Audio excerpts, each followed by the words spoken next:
Eh bien voilà, mesdames et messieurs, bonjour. Convergence et révolution culturelle, comme qui dirait, le chemin de la Renaissance africaine, sinon les chemins de la Renaissance africaine, quels sont-ils? Le retour aux sources africaines et surtout, quand l'Afrique parle de l'Afrique, à l'Afrique pour l'Afrique. C'est ça qui nous réunit ici parce que il y en a qui parlent de nous, mais contre nous. Et depuis longtemps, nous avons laissé la liberté à d'autres de parler de nous, si bien qu'ils nous ont menés en bateau, mensonge sur mensonge, depuis des siècles, pour ne pas dire depuis des millénaires. Et aujourd'hui, l'Afrique découvre avec effroi que c'est même du mensonge qui est enseigné dans nos écoles et dans nos universités, à telle enseigne qu'aujourd'hui, nous devons revoir les choses. Reprendre toutes les cartes, les rabattre et redistribuer. Voilà, pour que plus personne ne trompe autrui. Aujourd'hui, un thème très important, plus qu'important d'ailleurs, preuve théologique de parenté de l'Égypte antique avec l'Afrique sud-saharienne. Saharienne, voilà. On vous dira pourquoi. Ce n'est pas de nous convergence et révolution spirituelle, convergence et révolution culturelle, pardon, sur ce plateau, comprenez notre émotion. Si vous voyez, les mots sont très choqués comme ça veut dire que nous sommes complètement perdus parce qu'on a affaire à un très grand maître, il revient cette fois-ci encore, pour nous édifier. Or, quand il arrive là, nous savons qu'il y a du dur et du lourd. C'est ni plus ni moins que le très grand maître Kiatezoa. Maître, bonjour. Bonjour, M. Alexis. Ravi de vous retrouver une fois de plus sur ce plateau de Convergence et Révolution culturelle. C'est ma joie. Très bien. Alors, Dixon Klaus, vous conviendrez avec nous, vous ne direz pas le contraire que qui dit Maître Kiatezoa dit alors le plus lourd de la spiritualité parce que ça nous étonne, on n'a jamais entendu quelqu'un parler comme lui. Oui, moi je dirais ici, c'est d'ailleurs pour moi un honneur de recevoir quelqu'un qui ici traite des questions qui sont de moins en moins traitées par nos grands maîtres. Oui. La question sur l'épreuve théologique de la parenté de l'Égypte antique et de l'Afrique sud-saharienne sont, je dirais, presque pas traitées. Mais ici, moi j'ai l'impression, il faut dire quelque chose. Moi, être avec le maître, c'est comme être avec Platon à l'époque de la Grèce antique. Platon, les questions que le maître traite, c'est des questions que Platon a tenté de traiter. Mais il n'y a pas eu, je dirais, de vraies découvertes dans la quête même, je dirais, dans la procédure dans la quête de la résolution de ces questions. Il n'y a pas eu de vraies réponses. Vous voyez, et être avec le maître aujourd'hui, à mon sens, c'est comme être avec Platon à l'époque. Très bien. Être avec Maître Kiatezoa, c'est comme être avec Platon. Ça nous fait du bien parce que, mesdames et messieurs, vous savez, nous étions à l'école. Longtemps durant, on nous a parlé de beaucoup de savants, mais d'ailleurs, à telle enseigne que nous nous demandions, est-ce qu'en Afrique, il y a aussi de savants? Il y en a eu dans l'histoire africaine, il y en a par les temps qui courent, oui ou non? Aujourd'hui, donc, c'est un grand honneur pour nous de nous retrouver devant un digne fils d'Afrique et qui plus est un grand savant. Mais c'est ici l'occasion pour nous de dire, Dixon, aux téléspectateurs qui se préparent bien, parce que dans cette émission, on n'est pas à la maternelle, pas à l'école primaire, pas au collège, même pas au lycée, pas à l'université, on est carrément à l'académie. Donc le summum de la spiritualité, c'est ce qui va nous être délivré sur ce plateau. Oui, mais vous voyez même que pendant que je parlais, c'est comme vous l'aviez dit, les mots se bousculaient. Ça se bouscule. Et évidemment, ici, tout le monde est interpellé ici. Les pasteurs, les musulmans, les Ngunza, tout le monde ici est interpellé. Pourquoi? Parce que ici, il est question de parler de l'être, mais en particulier de l'être africain, en fonction de la spiritualité qui régule sa vie. Vous voyez? Et donc, pour les Africains, évidemment, ça nous concerne. C'est pour ça qu'ici, je vais inviter les Africains à être davantage attentifs, de sorte à bien suivre ce que le maître va dire. Très bien, mesdames et messieurs, vous avez compris par notre émotion qu'on est au sommet de la pyramide, au fait. Et c'est ici que nous demandons, pas à tous les Africains, nous, comme Dickson le dit, mais à l'élite, à ceux qui sont aux commandes de l'Afrique intellectuellement, voilà, parce que la base, des fois, est occupée à autre chose.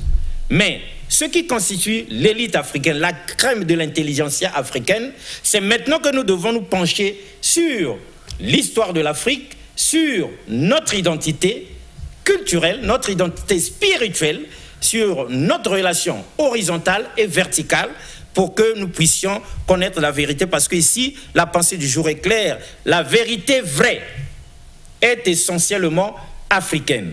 Dickson, n'est-ce pas que, de par les 2 premières émissions, le maître est venu comme arracher la vérité des mains de l'Occident, comme arracher la vérité qui était confisquée, qui était même cachée, sinon occultée pour que nous ne sachions pas... La vérité n'a jamais été confisquée. Oui. En fait, c'est cette vérité-là qui triomphe simplement. On a eu affaire aux gens qui croyaient posséder de l'intelligence, qui croyaient avoir le monopole justement de l'intelligence, mais ce n'était qu'une fausseté. Donc, la vérité d'ailleurs n'appartient à personne. Ici, le maître est en train justement de démentir certaines choses. Le maître est ici en train, il est au service, je dirais, au service de la vérité. Parce qu'elle-même, cette vérité, elle est une force. Et elle s'était rendue compte qu'auparavant, il y avait une race, il y avait un groupe de gens, il y avait une oligarchie intellectuelle, spirituelle, qui pensait bien dire les choses en son nom.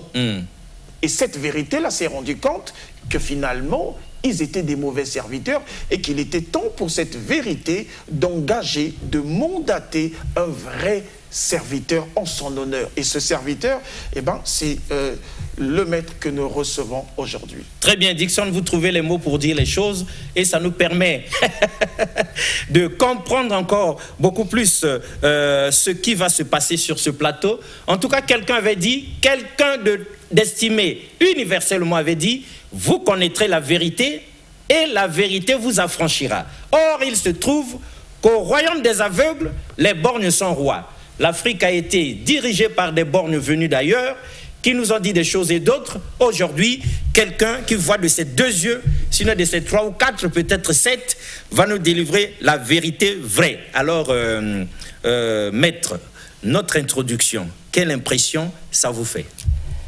Écoutez, de nous avoir écoutés comme ça. Le grand risque pour nous, c'est d'être élevés au point de se croire aussi très élevé. Il faut toujours de l'humilité. Ah, d'accord. L'humilité précède la gloire. Alors, on vous écoute, maître. Preuve théologique de parenté de l'Égypte antique avec l'Afrique sud-saharienne. Vous voyez, nous sommes habitués à sahélienne ou saharienne, des choses comme ça, mais vous arrivez avec, non pas sub-saharienne, mais sud-saharienne. Sub traduit toujours une idée d'infériorité, de subordination. On dit proposition subordonnée. Exact. L'Afrique n'est pas une Afrique inférieure, ni même une Afrique subordonnée. C'est une Afrique qui est au sud du Sahara. Ah, voilà pourquoi vous dites sud-saharienne. Vous barrez comme ça du bic rouge l'infériorité qui est implicitement marquée par sub. On ne le dit pas de l'Amérique, on ne le dit pas de l'Asie, on le dit seulement de l'Afrique. Sub. Non, nous ne sommes pas une Afrique inférieure, nous sommes une Afrique qui est au sud. Très bien. Cela dit, on vous laisse libre champ de délivrer votre cours.